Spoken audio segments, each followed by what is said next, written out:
Morning everyone, Dr. Eric, your fitness physician and peptide doc. Hope everyone is having a great day.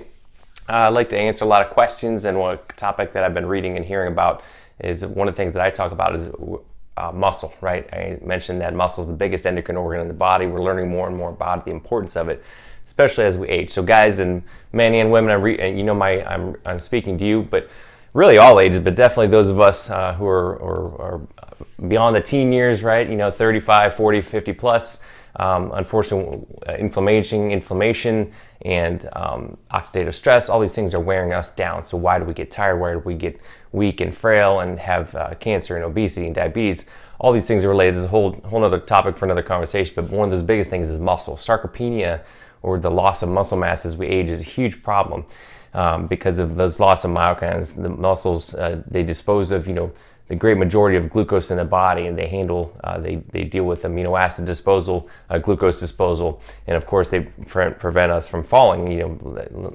Falls and injuries and fractures and subsequent morbidity and mortality can be prevented if we have proper balance and proper muscle strength and coordination and flexibility to prevent these things from happening. So as unfortunately we lose muscle mass, and people, sarcopenia is a huge problem. Over half, up to 65% of the population as we get beyond in the 50s and 60s, and even higher, 80% plus as we get older, is a huge problem because again, muscle mass is massively important from an endocrinologic perspective, handling glucose, keeping our metabolic homeostasis, and of course the physical aspect, keeping us strong, keeping us able to lift and perform our normal activities. How many of you, are noticing that, things are hurting, or you get achy or sore or tired, you can't do things that you used to do. You want to be able to play with your kids and your grandkids, go on hikes and do things, right? You want to be able to do those things. If you have an injury, you know what that's like. And imagine being like that the rest of your life, being that fear of like, oh my God, I can't do this. We don't want that. We want to maintain that muscle mass to be able to do the things we want to do, right? So one of the things, there's a lot of things, this is trying to keep this brief, but I want to defeat sarcopenia, right? We want to build up that muscle. The fat will take care of itself. The bone will take care. Everything will take care if you're maintaining defeating sarcopenia, maintaining that muscle mass. Obviously, there's other things we can do for bone health and things of this nature, but this is massively important. I'm going to go through all of these, but obviously one of the biggest ones is strength training, right? Everyone has to strength train. I know a lot of people that just don't want to do it. They just want to walk or do yoga and things. That's totally fine, but you've got to do some strength training. Even if it's just body weight exercises, you can get good strength training, which is body weight. Kettlebells, barbells, light weights. Heck, even if you're just lifting a gallon jugs full of water, that's fine. One of the things I'll talk about later, but sometimes some people do better with higher volume. As we get older, we may have to do more frequently or a little bit more volume, not excessive. And but again, I don't want to get too much into this, but hitting the weights once or twice a week, it's better than nothing, right? But the more you do it, the more response you're going to get. As we get older, we get anabolic resistance, meaning our muscles get resistant to that anabolic effect. So there's ways we can overcome that, and we'll talk about that. But strength training, especially if you're doing more frequently or a little bit more volume without overtaxing the joints, and you do a lighter weight but more volume or more times throughout the week, and try to do it 3 times a week or even 4 times a week. If you break it up, spread out that volume, you're going to prevent injury. Another cool tip is a high intensity interval training. Waxes and wanes in terms of popularity used to be just cardio and yoga, or cardio and aerobics things. Then HIIT came along, and now it's kind of sometimes it's fallen out of vogue. People worry about doing too much of it, CrossFit, too much HIIT, and burning yourself out. And there's definitely a truth to this, but you have to do it right. If you do it properly, even if you're doing short bursts, just a couple times a week, or cycling it in and out of other types of cardio, which I'll talk about in other videos, but. In regards to sarcopenia and healing, another tip we always hear about now: don't do it before your strength training. You'll weaken yourself, or it conflicts. Yeah, if you're doing it too much or for too long, it can do that. But if you're doing a short, what I'm going to tell you, I'm going to flip things on its head a little bit, is do your HIIT before your weight training. I picked this up from Bill Seeds. Is that especially if a short, like your typical 4 or 5 minute Tabata protocol of a true HIIT, high intensity. Yeah, it's tough, but it's quick, and you recover. Take a break. Wait for 5-10 minutes or more, drink some water, drink some hydrate up, and then do your strength training. What this does is this stimulates the body to get those myoblasts and those satellite cells primed, especially if you're doing this in a fasted state, which I'll talk about later. By doing your HIIT first and then doing your strength training, your muscles and your cells are going to be more primed to heal. Those satellite cells and stem cells are going to be more primed to go where they need to be to fuse that muscle fiber to grow, to heal. So especially if repair is a big concern and muscle growth, etc., this is a great way to do it. So again, going into it in a fasted state, doing your HIIT, doing your strength training, then when you have your post-workout meal, those nutrients are going to flood in. Your body's going to be like a sponge, going to suck it all in, and those satellite cells are going to be activated faster. You're going to activate muscle protein synthesis faster than if you had not done these techniques.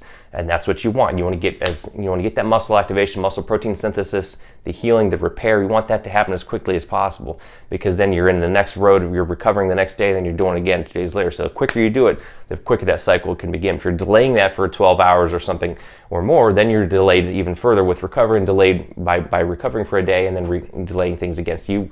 Again, you want things to be as efficient as possible. So do your HIIT training first. And you don't do it every single time, maybe 2 or 3 times a week or less. Play around with it, see what works for you. But I've done it at work, it feels great. It does not impair my performance. I actually feel a bit better when I'm doing my strength training. Next thing is protein. In regards to anabolic resistance, most of us just don't get enough protein, especially my women that I know. They don't want to eat the protein, but you have to increase your protein. Sometimes as much as 30 to 40% or more. If you're getting, shoot for 1.7 grams per kilo. You can even do higher, especially if fat loss is your goal. But we need to overcome that. So maybe doing a protein shake at 20, 30 grams is okay, but 40 grams is better. Try to shoot for 30, 40, even 50 grams at a time of whey protein or another protein source. So like I said, just a 20-gram little scoop of protein powder isn't going to cut it. Double it, you'll have better results. You'll overcome that anabolic resistance. We talked about stem cells, satellite cells, and mitochondria. Those are the things that are huge as we age. And there's a lot of whole things we can do to improve this, and I'll talk about this further. Mitochondrial function is massively important. It's a topic for another day, but biggest thing with mitochondria, increase our mitochondrial biogenesis, increase mitochondrial function and the number of our mitochondria. And there's a whole bunch of, we'll get into the geeky terms in terms of by increasing PGC1 alpha, AMPK, increasing fatty acid oxidation. All these things enhance not only the production of stem cells and satellite cells to help our body repair, build muscle, build nerve tissue, build everything, but it's going to enhance our mitochondrial function too. And there's a lot of tips and techniques we will get into in other videos, but we're going to boost these.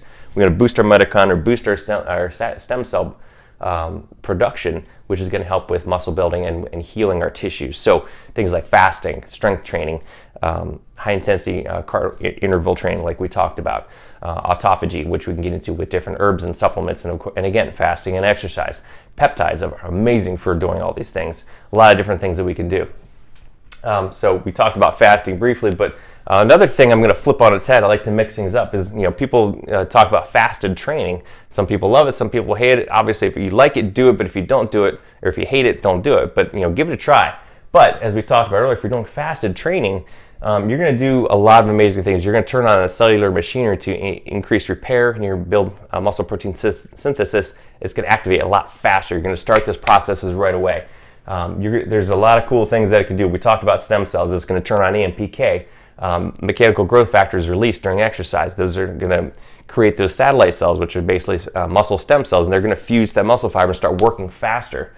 By working out in a fasted state, you will increase lactate production, which is good to a point, right?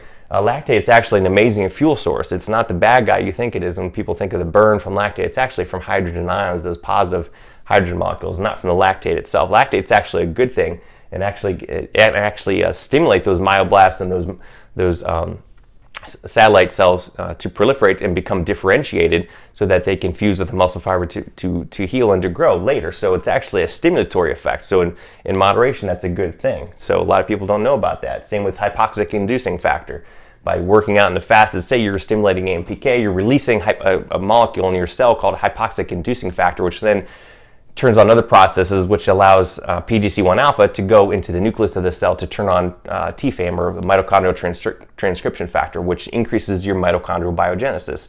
I'll put a chart, a little diagram that I got from the IPS to talk about that. But the bottom line is, by doing this fasted training and doing your HIIT and then your strength training, you're going to turn on all these factors. You're going to allow your body to make that PGC1 alpha that I talked about, make lactate, make AMPK, all these things that are going to turn on stem cells, turn on mitochondrial biogenesis. So we're hitting those main factors that are important: mitochondria, stem cells, satellite cells, healing, repair, muscle protein synthesis. So, and again, you don't have to do, a lot of people say, oh, I need my fuel, I need my carbs and all this. You don't have to. You will get used to it. Now, what you can do, there's a lot of other cool pre-workout things I can give you in some other videos, but even if you just do some amino acids, that's totally fine. Technically, you're not fasting, but you're still not activating things as if you would by slamming down some carbs or something like that. You're going to keep glucose low, which is what you want to keep that fatty acid oxidation going. So if you have to, take a little bit of an amino acid drink or just hydrate. That's all you need. You could do some ketone esters or just drink some water. That's really, you'll be fine, especially if you're balancing out your workouts like we talked about, doing shorter workouts but more frequently. Supplements are another thing for muscle growth and defeating sarcopenia. We talked about protein. Whey protein is a great source. A couple studies have shown that, especially in older individuals, a combination of these things, a fish oil product like an EPA, DHA, vitamin D, calcium, creatine, and whey, that combination in particular was great for stimulating muscle protein synthesis and preventing sarcopenia. And people, I think it was, I can't remember the exact age, but I think it was like 50 plus. But even if you're doing a couple of these things, these are great. Fish oil is great for helping with muscle protein synthesis and decreasing inflammation. Vitamin D does thousands of different things in a body, but definitely been proved to help with obviously bone strength and health and muscle repair and muscle protein synthesis. Calcium, same thing with the bones and overall support. And of course, whey and creatine. Creatine has a lot of benefits, not only in muscle, neurologic benefits, cognitive benefits, and also helps with some of these things we talked about earlier in terms of stem cells, satellite cells, things of this nature. We've learned a lot with creatine. So those are some things we definitely want to add around your workout time. And lastly, of course, hormones and peptides, massively important, can do some amazing things. We check out my other videos. I did a whole PowerPoint presentation on myokines, those cytokines that are produced by muscle cells, and all the different ways that hormones and peptides can optimize your cell to work more efficiently. That's what we're about here at Primex, right? Cellular health and nutrition and fitness. Making the body heal and function at the cellular level. That will fix everything else. There's no band-aids. We fix the problem. Make the cell work more efficiently. Make the mitochondria more efficient. Make those stem cells in the muscle, the bones, everything will take care of itself. So these are just some cool strategies, guys. There's some other things we can get into later, but in terms of nutrient cycling and things of this nature. But the biggest things are protein, strength training. Think about HIIT and fasted training, supplementation, and optimizing your hormones and peptides. Feel free to reach out to me for specific questions. Make sure you, and I harp on this all the time, make sure you see a qualified age management specialist or someone who's trained in proper peptide use and hormone use. These are some cool strategies. We can defeat sarcopenia, build that muscle, make the body stronger, make us all stronger, right? So we all want to go out and live life and hike and spend time with the family and spend time with your loved ones and see the world, do all these things. You got to have the body, got to have the mental fortitude to make things happen. So hopefully everyone enjoyed this video, and everyone have a great day. We'll talk to you soon. Bye.